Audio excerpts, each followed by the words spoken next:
إن الله وملائكته يصلون على النبي يا أيها الذين آمنوا صلوا عليه وسلموا تسليما صل على محمد. أعوذ بالله من الشيطان الرجيم. بسم الله الرحمن الرحيم. نحمدك اللهم يا من نور قلوبنا بأنوار المحبة العلوية وأكمل لنا ديننا بالولاية المرتضوية وأتم نعمته علينا بالهداية الحيدرية ونصلي ونسلم على الخاتم لما سبق والفاتح لمن غلق والمعلن الحق بالحق حبيبك وحبيبنا بالقاسم المصطفى محمد صل على محمد وآل محمد وعلى آله الطيبين الطاهرين المعصومين. اللهم صل وسلم وزد وبارك على صاحب الدعوة النبوية والصولة الحيدرية والعصمة الفاطمية والحلم الحسنية والشجاعة الحسينية والعبادة السجادية والمآثر الباقرية والآثار الجعفرية والعلوم الكاظمية والحجج الرضوية والجود التقوية والنقاوة النقبية والهيبة العسكرية والغيبة الإلهية. صلوات محمد وآل محمد.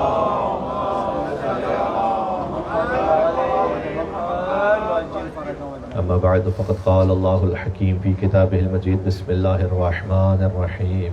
قد افلح من زكاها وقد خاب من دساها. نعرہ صلوات.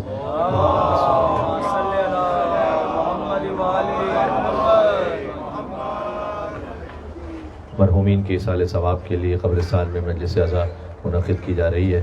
انا للہ و انا الیہ راجعون کا مطلب یہ ہے کہ جب کسی کی موت کی خبر سنیں تو اپنی آمادگی کا اظہار کریں کہ ہم بھی اللہ کے لیے اور اللہ کی طرف لوٹ کر جانے والے ہیں، اور اللہ کی طرف لوٹ کر وہ کامیابی سے جائے گا جس نے اپنے نفس کو پاک رکھا ہے. جو پیغام ہے سورہ والشمس کا بھی اور سورہ اعلیٰ کا بھی. ایک حدیث ہے بڑی لطیف سرکار ختمی مرتبت کی. فرمایا کہ مجھے توریت کے بدلے اللہ نے قرآن میں طویل سورہ عطا کی، انجیل کے بدلے وہ سورہ عطا کی ہے جو 100 آیتوں پر مشتمل ہے، اور زبور کے بدلے مختصر سورہ عطا کی ہے. تو اللہ سبحانہ وتعالیٰ نے ہر آسمانی کتاب کے عوض اپنے حبیب کو قرآن میں جا بجا مختلف سورہ عطا کی ہیں. ان میں سے سورہ شمس ہے جو اس اعتبار سے انفرادیت رکھتا ہے کہ 11 قسموں سے شروع ہوتا ہے، اور چونکہ اس میں سورج و چاند و زمین و آسمان و دن و رات، اللہ سبحانہ وتعالیٰ نے پورے نظام کائنات کی قسم کھا لی ہے اس ایک بات کو سمجھانے کے لیے کہ کامیاب وہ ہوگا کہ جس نے تزکیہ نفس کیا. تو اہم بات یہ ہے کہ اللہ تعالیٰ نے زمین و آسمان، دن و رات، سورج و چاند کے نظام کو برابر قرار دیا ہے ایک انسان کے تزکیہ نفس کے. یعنی آپ کے تزکیہ نفس کی قیمت یہ ہے کہ پورا نظام کائنات اس خاطر ہے کہ آپ تزکیہ نفس کر لیں اور میں تزکیہ نفس کر رہا ہوں. تو اس کی اتنی اہمیت ہے، اور اسی خاطر ہے کہ سورہ کی تلاوت کے لیے ارشاد فرمایا گیا کہ جو اس سورہ کو تلاوت کرے اللہ سبحانہ وتعالی ہر اس شے پر جس پر سورج کی روشنی یا چاند کی روشنی چمکتی ہے، یعنی پوری دنیا ہو گئی، اس کو صدقہ کرنے کے برابر اللہ سبحانہ وتعالی سورہ شمس کی تلاوت کرنے والے کو ثواب عطا کرے گا. اور اس سورہ میں اگر آپ غور فرمائیے تو والشمس وضحاها والقمر اذا تلاها والنهار اذا جلاها والليل اذا يغشاها والسماء وما بناها والارض وما طحاها ونفس وما سواها. یہ 11 قسمیں ہیں. اور جو آخری قسم ہے آخری آیت میں، نفس کی قسم اور اس کے بہتر بنانے والے کی قسم. فالہمها فجورها وتقواها. اس نے نفس میں فجور اور تقوی دونوں کا الہام کیا ہے. در حقیقت اللہ تعالیٰ نے سمجھایا ہے کہ اگر کسی تک کوئی باقاعدہ شریعت نہ بھی پہنچے تب بھی فجور اور تقوی کا ایک حد تک الہام ہر نفس پہ موجود ہے.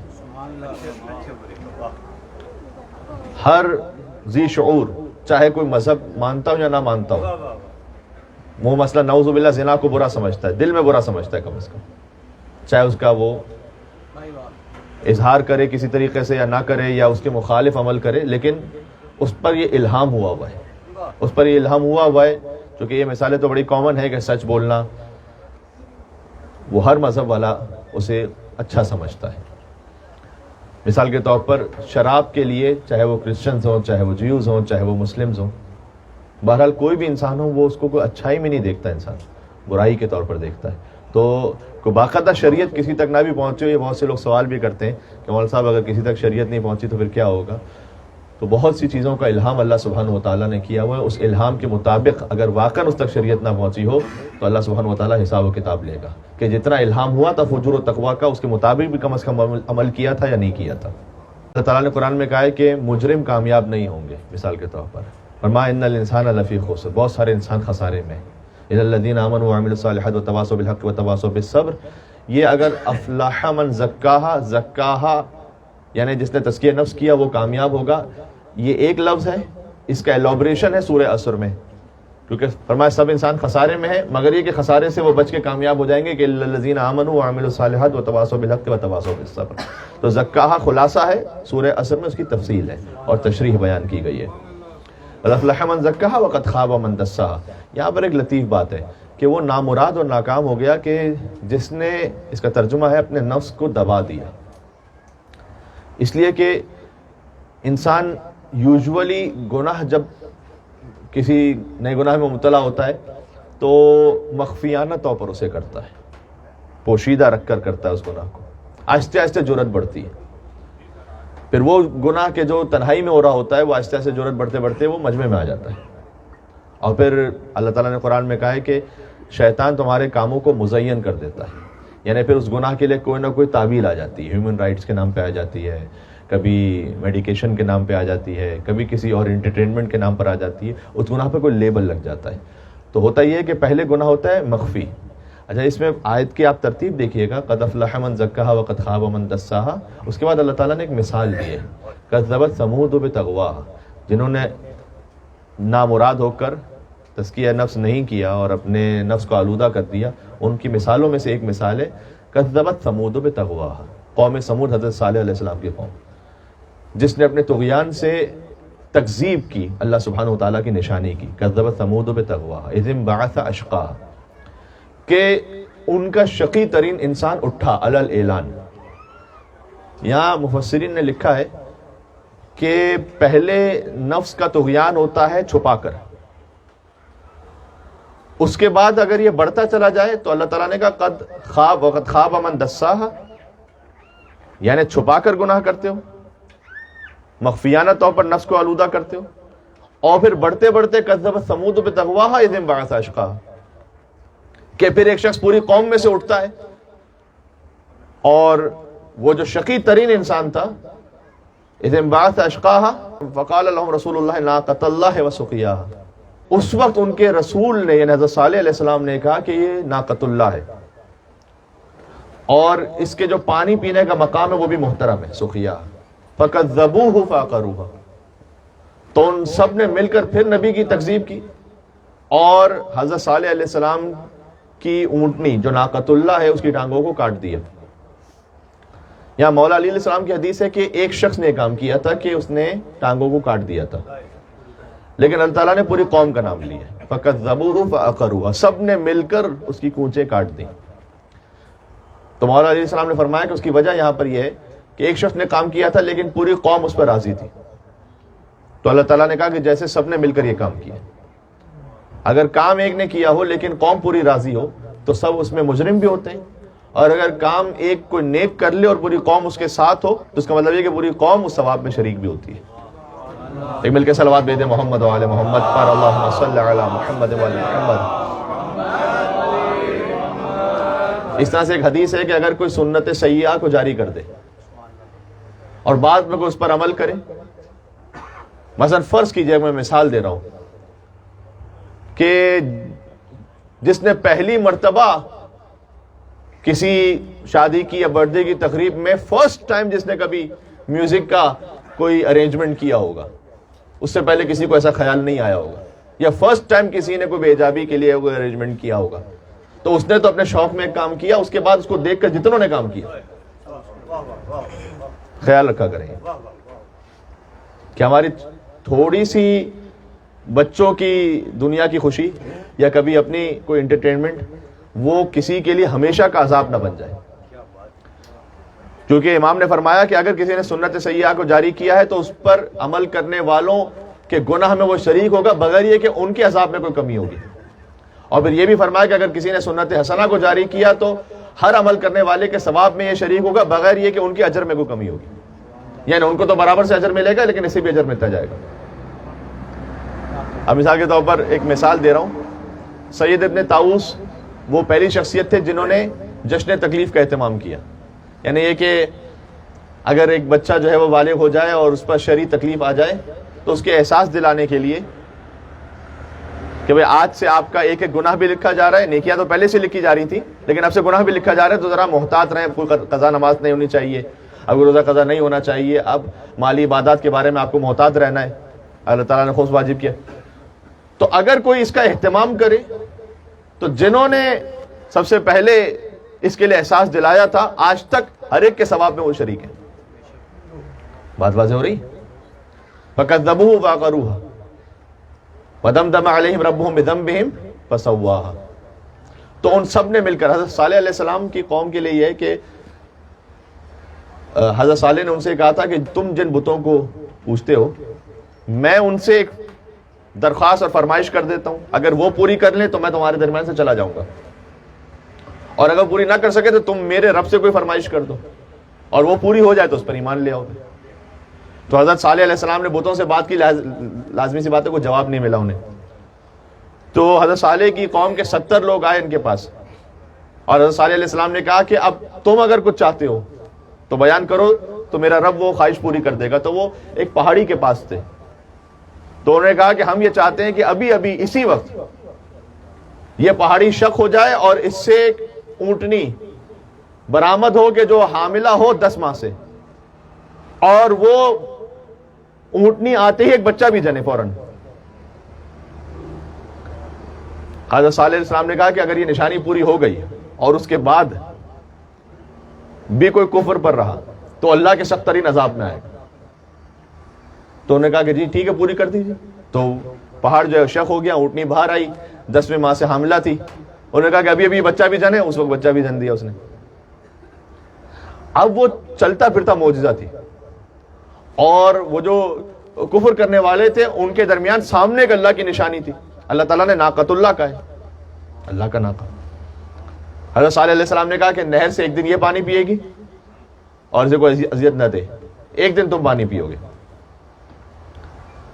اور وہ جہاں کہیں زراعت ہوتا مطلب وہاں پر وہ اپنا گھاس وغیرہ چرتی بھی تھی لیکن اس سے اتنا زیادہ دودھ حاصل ہوتا تھا اور اتنا زیادہ فائدہ حاصل ہوتا تھا کہ پوری آبادی اسے سیراب ہوتی تھی.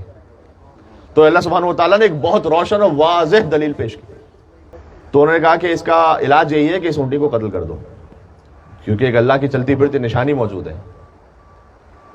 اور اس میں سے ایک شخص نے آگے بڑھ کر اس کی ٹانگوں کو کاٹ دیا اور پھر اسے ذبح کر دیا. فَعَقَرُوهَا فَدَمْدَمَ عَلَيْهِمْ رَبُّهُمْ بِذَنبِهِمْ فَسَوَّاهَا. حضرت صالح نے جب کہا کہ یہ عذاب الہی نازل ہوگا تو ایسا عذاب الہی نازل ہوگا کہ اللہ تعالیٰ نے کہا ہے فَدَمْدَمَ عَلَيْهِمْ رَبُّهُمْ بِذَنبِهِمْ. اللہ تعالیٰ نے ایک کے بعد ایک ایسے ان پر عذاب کو نازل کیا کہ فَسَوَّاهَا, یوں لکھا ہے کہ ان کی پوری بستی کو زمین کے برابر کر دیا اللہ نے. فنش. وَلَا يَخَافُ عُقْبَاهَا, اور اللہ تعالیٰ نے کہا کہ ہمیں خوف بھی نہیں ہے کہ اس کے انجام میں کیا ہوگا, تو ہم نے کر دیا وہ کر دیا. یا شیعہ سنی روایات میں ہے, قرطبی نے لکھا ہے اور بھی اہل سنت مفسرین نے اور شیعہ مفسرین نے بھی, اور ہم نے اس کو میڈیا پر اہل سنت علماء سے سنا بھی 21 رمضان کی ٹرانسمیشن میں, اس لیے میں آپ کی خدمت میں عرض کر رہا ہوں کہ یہ دونوں جگہ روایات موجود ہیں کہ اشق الاولین, پہلا شقی وہ تھا کہ جس نے حضرت صالح علیہ السلام کی اونٹنی کو ذبح کیا, اور اشق الاخرین وہ ہے کہ جس نے علی ابن ابی طالب علیہ السلام کے فرق اقدس پر ضربت لگائی. چونکہ ناقۃ اللہ بھی اللہ کی نشانی ہے اور خود حجت اللہ علی ابن ابی طالب اللہ کی سب سے بڑی نشانی ہے. ناقۃ اللہ ہے اللہ کی نشانی, چونکہ اللہ سبحانہ وتعالیٰ نے اس ناقے کو بھیجا تھا. اس طرح سے مولا کائنات نے فرمایا ہے کہ ما للہ آیۃ اکبر منی, اللہ سبحانہ وتعالیٰ کی کوئی نشانی مجھ سے بڑی نہیں ہے, یعنی سب سے بڑی نشانی میں ہوں. نبع عظیم بھی علی ابن ابی طالب ہے, السلام علیہ کی آیت اللہ العظمیٰ مولا علی علیہ السلام کی زیارت کے جملے، سلام ان پر کہ جو اللہ کی عظیم ترین نشانی، السلام علیہ کی آیت اللہ العظمیٰ، اے آیت اللہ العظمیٰ آپ پر سلام ہو، کیونکہ اللہ کی سب سے بڑی نشانی امیر المومنین ابن ابی طالب علیہ السلام ہے۔ تو جو اشق الاولین ہے وہ ہے کہ جس نے ناقہ صالح کو ذبح کیا، اور اشق الاخرین یعنی آخرین میں سب سے زیادہ شقی وہ ہے کہ جس نے علی ابن ابی طالب علیہ السلام پر ضربت لگائی۔ اللہ سبحانہ و تعالیٰ میں تزکیہ نفس کی توفیق عطا فرمائے۔ عید وہ موقع ہے کہ جب ایک زمینہ فراہم ہو جاتا ہے کہ اپنے رب سے کوئی قریب ہو سکے، تو جائزہ یعنی جائزہ کا مطلب ہے عربی زبان میں جو جائزہ ہوتا ہے یعنی تحفہ، ہدیہ لینے کا دن ہے۔ اللہ سبحانہ و تعالیٰ ہمیں بہترین وہ ہدیہ کہ جو اس کے بندوں کے لیے ممکن ہے وہ ہمیں عطا فرمائے انشاءاللہ سے۔ تو یہاں دعائے کمیل کا وہ جملہ یاد آ رہا ہے کہ پروردگار میرے ساتھ وہ سلوک نہ فرما کہ جس کا میں اہل ہوں، بلکہ وہ سلوک فرما جس کا تو اہل ہے۔ اگر وہ سلوک جس کا میں اہل ہوں تو پھر کچھ بھی کو ڈیزرو نہیں کرتے، کچھ بھی ڈیزرو نہیں کرتے۔ وہ سلوک کہ جس کا اللہ سبحانہ و تعالیٰ اہل ہے، تو اللہ کس کا اہل ہے؟ ابھی آپ نے نماز عید کے قنوت میں پڑھا اللہم اہل الکبریاء، اللہ اس کا اہل ہے، اہل الکبریاء والعظمہ واہل الجود والجبروت واہل العفو والرحمہ واہل التقوی والمغفرہ، اللہ تعالیٰ اس کا اہل ہے۔ ایک مل کے صلوات بیتے محمد و آل محمد محمد جل فرجوں۔ تو اگر اللہ تعالیٰ اپنی اہلیت کے مطابق عطا کرے تو وہاں سے پھر عفو ہے، درگزر ہے، رحمت ہے، کبریائی ہے۔ سبحان اللہ۔ بس عزیزوں اختتام کرتا ہوں، عید کے دن امام حسین علیہ السلام کی زیارت خاص مستحب ہے۔ تو آج جو آپ قبرستان میں موجود ہیں اور ذکر ہو رہا ہے، تلاوت قرآن ہوئی، سوز و سلام پڑھا گیا، اور اس کے بعد کچھ مصائب کا ذکر ہے، تو یقیناً جو قبریں ہیں ان تک ثواب اس طرح سے یقیناً پہنچے گا کہ کتنی احادیث ہیں کہ جہاں ایک کوئی نیک عمل کیا جائے تو 40 قبروں تک اس کا ثواب پہنچتا ہے، اور 40 بھی بظاہر کثرت کے طور پر یہ عدد بیان کیا گیا، ورنہ انشاءاللہ جو اس بات کا لائق اور اہل ہو، اللہ کی رحمت تو سب کے لیے ہے، اس کی لیاقت وہ پاتا ہے کہ جو توحید و رسالت و ولایت کے ساتھ گیا انشاءاللہ۔ تو جہاں جہاں جو لیاقت ہے اس تک پہنچ جائے گا، وہ ثواب پہنچ جائے گا، وہ اجر پہنچ جائے گا انشاءاللہ سے۔ ایک بات یہ بھی میسج بہت ضروری ہے، یہ میرے اپنے آپ کے لیے بھی، کہ قبر کے باہر کی خوبصورتی کا اہتمام ورثہ کر سکتے ہیں، قبر کے اندر کی خوبصورتی کا اہتمام میں نے خود کر کے جانا ہے۔ تو قبر کے باہر تو وہ اچھی طریقے سے پکا بھی کر دیں گے اور اچھی طریقے سے اس کا اہتمام کریں گے، ظاہر ہے کہ جو بھی ورثہ ہوتے ہیں وہ چاہتے ہیں کہ اچھی سے اچھی قبر کا ایک نشان باقی رہے، لیکن جو قبر کے اندر کی خوبصورتی ہے وہ ہم نے خود کر کے جانی ہے۔ اور اسی میں سے ایک یہ بھی ہے کہ اپنے بچوں کو یہ تربیت دے کے جائیں کہ بعد میں وہ ایصال ثواب کرتے رہیں انشاءاللہ۔ تو عید کے موقع پر اس سے بہتر تحفہ کیا ہو سکتا ہے آپ کی جانب سے کہ آپ اگر کچھ آنسو بہائیں اور اس کو ہدیہ کر دیں مرحومین کی خدمت میں۔ آیت اللہ نجفی یزدی کا بظاہر واقعہ ہے کہ وہ ہر نماز کے بعد کچھ ذکر مصیبت پڑھتے تھے مصلی ہی پر اور اپنی مرحومہ ماں کو ہدیہ کرتے تھے۔ تو ایک دن یہ کام ان کے دل میں خیال آیا کہ میں چند ہی لمحوں کے لیے ذکر مصیبت کر کے ثواب ہدیہ کرتا ہوں، تو پتہ نہیں ان تک پہنچ رہا ہے یا نہیں پہنچ رہا، میرا کام فائدہ مند ہے یا عبث ہے۔ تو پھر اس پہ انہوں نے تھوڑا سا کوتاہی کر لی، تو پھر وہ کام نہیں، وہ ہدیہ نہیں کیا ثواب۔ تو کہتے ہیں کہ شب جمعہ مرحومہ ماں کو عالم خواب میں دیکھا اور انہوں نے پوچھا کہ اے میرے لال، تم نے مجھے ثواب ہدیہ کرنا کیوں چھوڑ دیا؟ کہتے ہیں کہ میں نے ان سے کہا کہ میں یہ یقین نہیں رکھتا تھا کہ یہ کوئی اجر پہنچ رہا ہے اب تک یا نہیں پہنچ رہا۔ تو انہوں نے بیان کیا کہ اے میرے لال، جب تم مجھے حسین کے مصائب پڑھ کر ثواب ہدیہ کرتے تھے تو فرشتہ روزانہ ایک نور کا طبق لے کر میرے پاس آتا تھا اور کہتا تھا کہ یہ وہ ہدیہ ہے جو تمہارے بیٹے نے تمہیں دنیا سے بھیجوایا ہے۔ تو بالخصوص جن کے عزیز اس قبرستان میں مدفون ہیں وہ بھی نیت کر لیں، اور جہاں تک بھی آپ کے عزیز مدفون ہے وہاں تک ایصال ثواب تو پہنچتا ہے۔ امام موسیٰ کاظم علیہ السلام نے فرمایا ہے کہ اگر تم ہم اہل بیت کی زیارت پر آنے کی قدرت نہ رکھتے ہو تو ہمارے صالح ماننے والوں کی قبروں پہ جاؤ۔ کتنا عظیم مقام اور درجہ ہے، ذرا سوچئے گا۔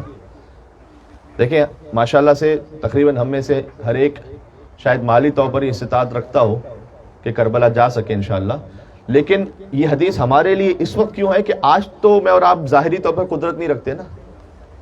آج اس وقت ظاہری اسباب کے اعتبار سے میں کہہ رہا ہوں کہ میں قدرت نہیں رکھتا کہ میں دفتن کربلا پہنچ جاؤں, دفتن مشہد پہنچ جاؤں, دفتن جنت البقیع پہنچ جاؤں. دل تو ہے وہاں پر لیکن وجود ہمارا فوراً نہیں جا سکتا.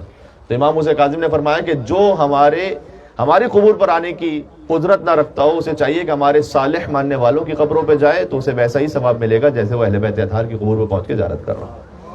اور آگے یہ بھی فرمایا کہ جو ہم سے نیکی کرنے پر قدرت نہ رکھتا اسے چاہیے کہ ہمارے صالح ماننے والوں کے ساتھ نیکی کرے.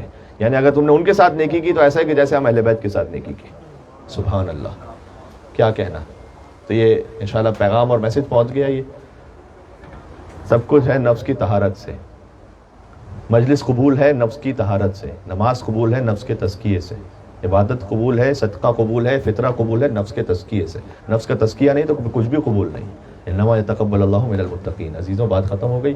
نفس کا تزکیہ حاصل کرنے کے لیے اہم ترین وسیلہ ہے آنسو بہانا, کلینزنگ ہو جاتی ہے. اور آنسوؤں کے لیے آسان ترین جو وسیلہ اور ذریعہ اور اہم ترین وسیلہ میں فراہم کیا گیا وہ یا حسین ہے. لا یذکرونی مومن الا بکا.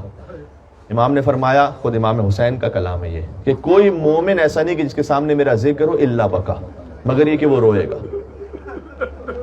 اللہ اکبر.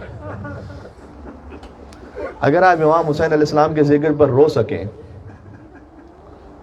میں اس پہ ضرور یہ کہوں گا کبھی انسان کی کیفیت ہوتی ہے کہ دفعتاً اسے رونا نہ بھی آ پائے, لیکن بہرحال آپ کے طریقے میں یہ ہے کہ جہاں امام حسین کا نام آئے گا تو آپ روئیں گے. تو یہ خود ایمان کی علامت, اس لیے کہ امام نے کہا کہ لا یذکرونی مومن, ہر انسان نہیں, لا یذکرونی مومن, مومن کوئی ایسا نہیں ہوگا کہ اس کے سامنے میرا ذکر ہو الا بکا, مگر یہ کہ وہ روئے گا. ہائے ہائے. معرکہ قوت اسلام کے جوہر 6 ماہ کی مدت میں قیامت کے برابر. جناب نجم افندی صاحب کا کلام ہے. امام حسین علیہ السلام کی ہر قربانی ہی عظیم الشان ہے, لیکن مقدرات خدائے عزیز و علیم میں یہ طے تھا کہ ایک ایسی قربانی حسین ابن علی سے لی جائے کہ جو دفتر کربلا کا باب آخر بن جائے. اور حسین اس قربانی کے لیے جو باب الحوائج ہیں لے آئے اپنے 6 ماہ کے علی اصغر کو. معرکہ قوت اسلام کے جوہر 6 ماہ کی مدت میں قیامت کے برابر. ننھے سے مجاہد علی اصغر, علی اصغر. چتمن میں چھپائے ہوئے اکبر کی جوانی, مٹھی میں دبائے ہوئے سجاد کے جوہر.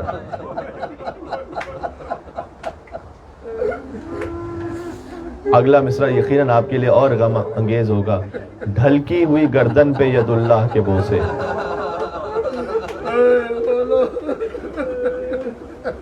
ڈھلکی ہوئی گردن پہ ید اللہ کے بوسے, سوکھے ہوئے ہونٹوں پہ تصدق لب کوثر.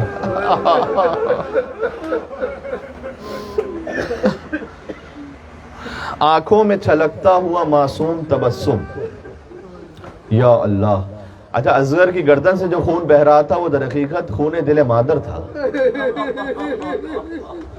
آنکھوں میں چھلکتا ہوا معصوم تبسم, گردن سے ٹپکتا ہوا خون دل مادر. بابا کے سب انداز ہیں دادا کے طریقے, نیند آ گئی ریتی پہ نہ تکیا ہے نہ بستر.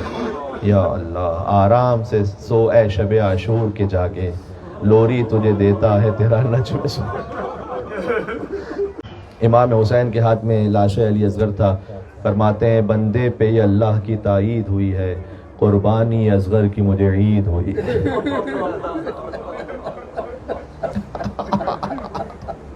یہ محسوس کیا آپ نے؟ حسین فرما رہے تھے, یا حسین ابن علی کا جگر تھا, کہتے تھے رضن بقضائک و تسلیما لامرک.